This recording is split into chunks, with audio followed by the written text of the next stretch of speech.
بسم الله الرحمن الرحيم. الحمد لله والصلاة والسلام على رسول الله وعلى أهل بيته الطيبين الطاهرين، واللعن الدائم المؤبد على أعدائهم ومخالفيهم ومعانديهم إلى قيام يوم الدين. آمين.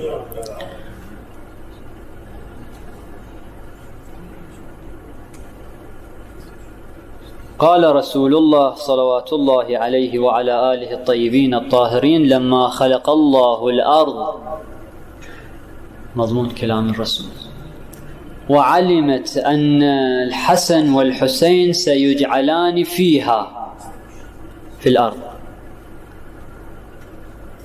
اشتكت الجنة إلى الله أنه يا رب الحسن والحسين تجعلهما في الأرض، وأنا شنو عاقبتي؟ شلون يصير؟ فبشر الله الجنة أني سأزينك بالحسن والحسين.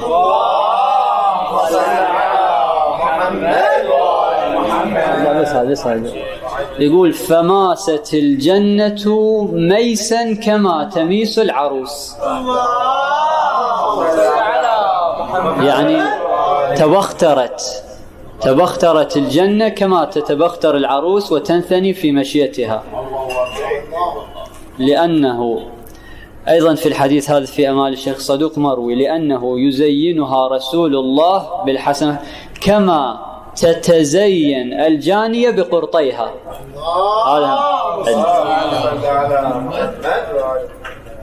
احنا على عهدنا قلنا نكمل القصة، وصلنا إلى دخول الهادي في القبر، لكن لولادة الإمام الحسن صلوات الله عليه أنقل لكم 3 روايات في فضله وأختم.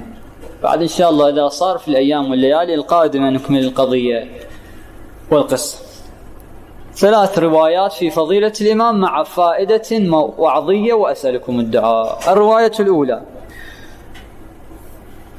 قال الراوي: دخلت على أبي عبد الله الصادق صلوات الله عليه، فقال أبو عبد الله الصادق: خرج الحسن بن علي في بعض عمره.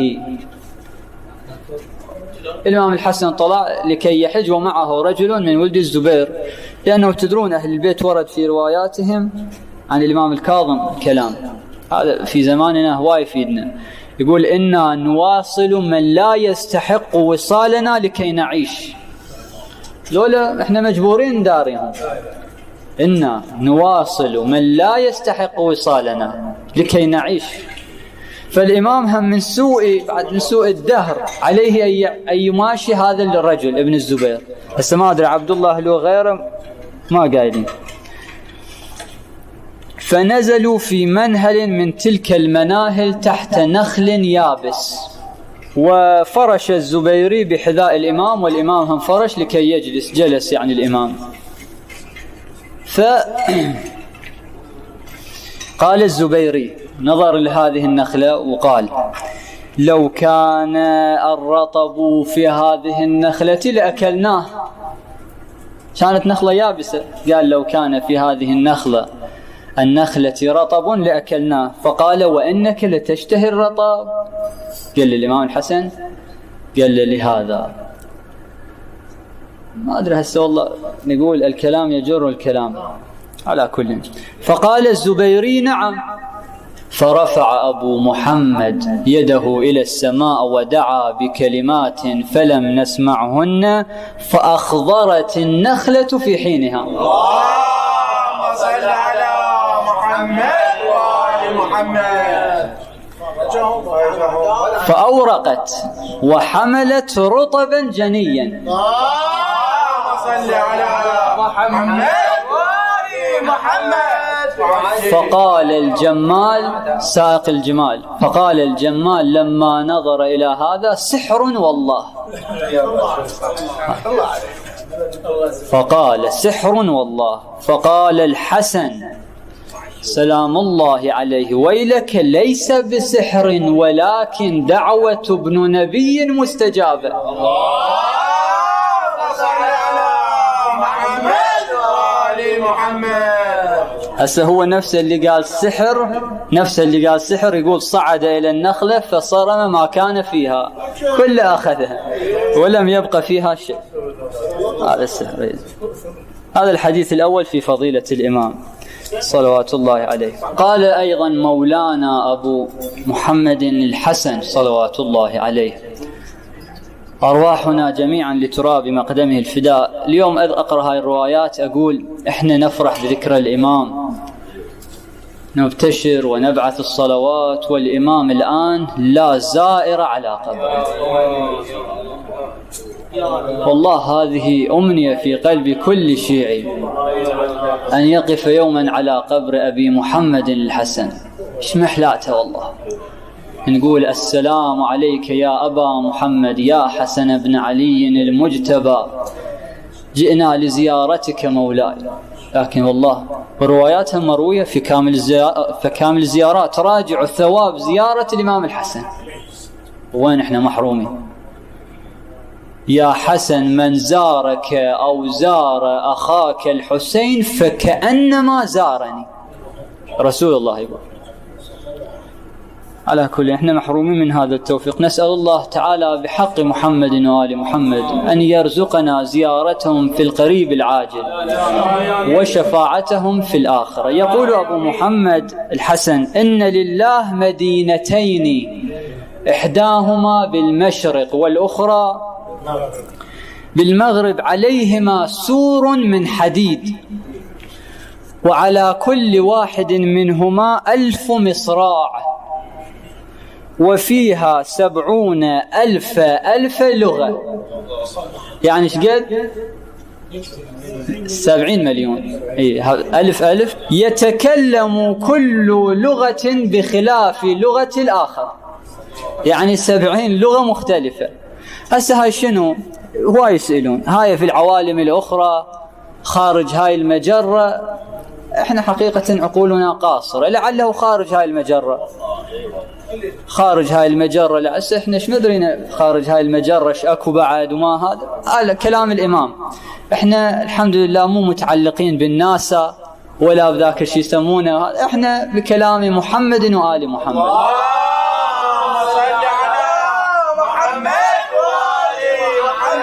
أهل البيت عندنا عليها 70,000 لغة، كل لغة يتكلم بخلاف لغة صاحبها.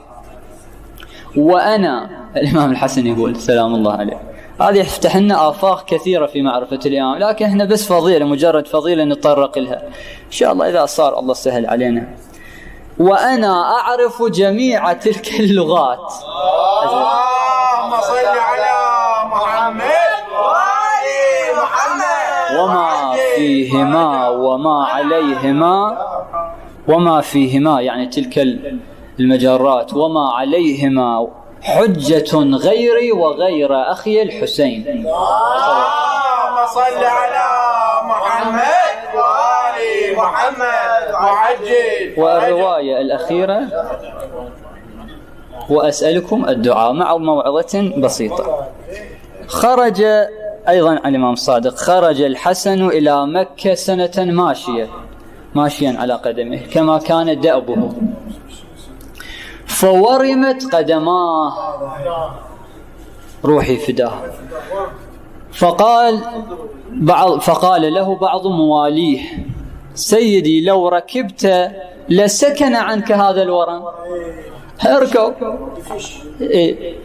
فقال: كلا، إذا أتينا هذا المنزل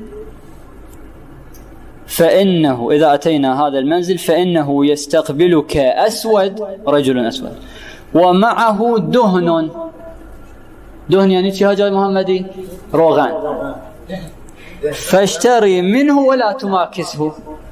يقول له هذا الدهن جيبه منه، ايش قد ما قال جيبه، اشتري لا تماكسه. فقال له: بلى.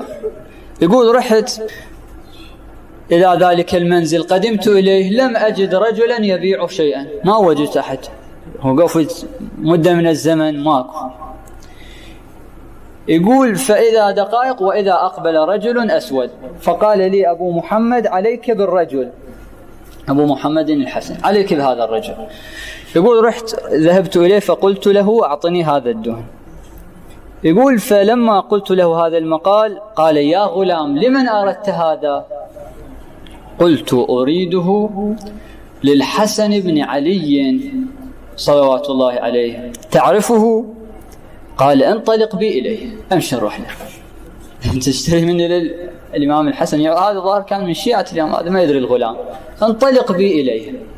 فانطلق فأدخله على الإمام الحسن فقال له هاي الليلة حقيقة من قلوبنا فلنتوجه للإمام بقضاء جميع الحوائج.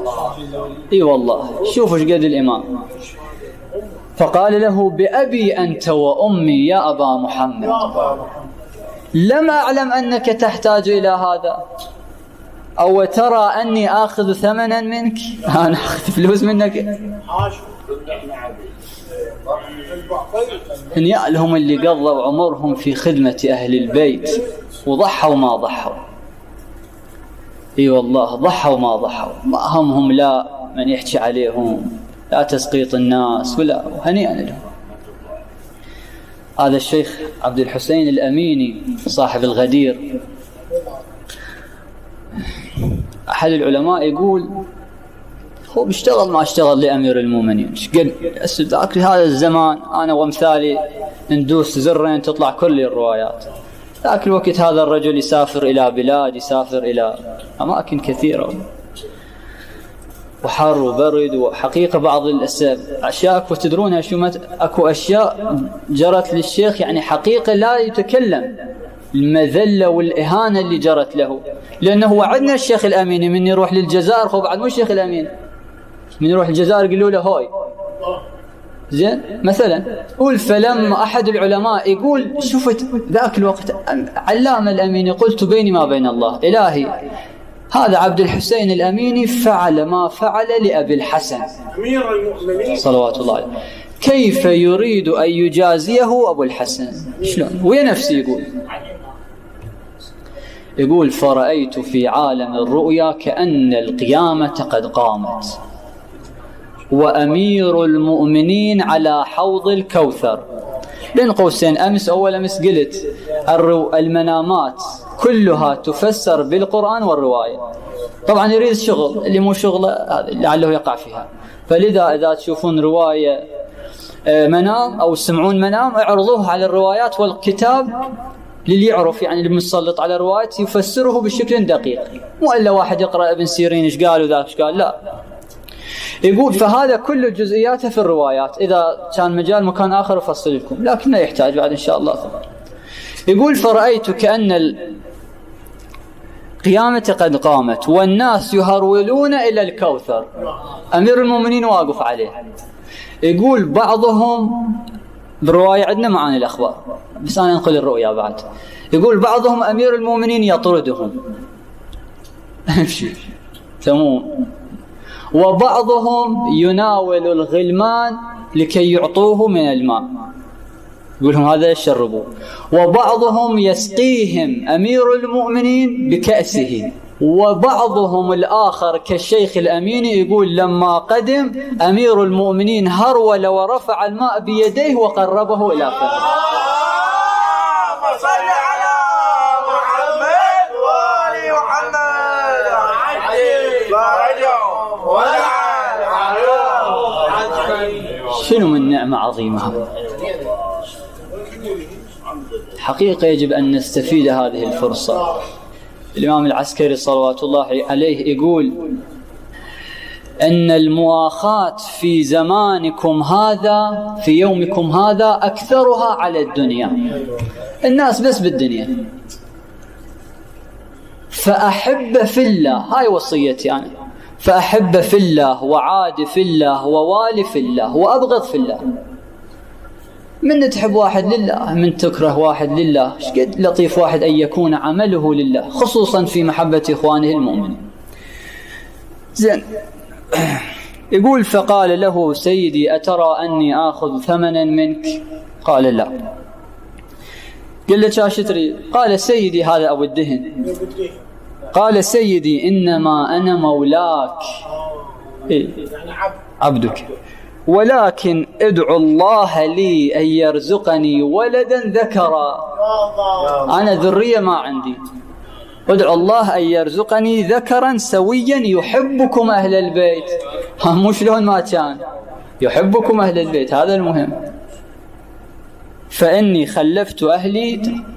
يقول فقال له أبو محمد انطلق إلى منزلك فقد وهب الله لك ذكرا سويا وهو من شيعتنا. اللهم صل على محمد وآل محمد. الرواية الأخيرة. فأقول في مثل هذه الليلة كما هذا الرجل دعا، احنا هم ندعو الله سيدي يا أبا محمد يا حجة الله على خلقه يا ابن رسول الله، ادعو لنا الله بأن نكون من أهل الصلاح. هذا الشهر العظيم والفضيل لا يمر علينا حقيقة ونحن كما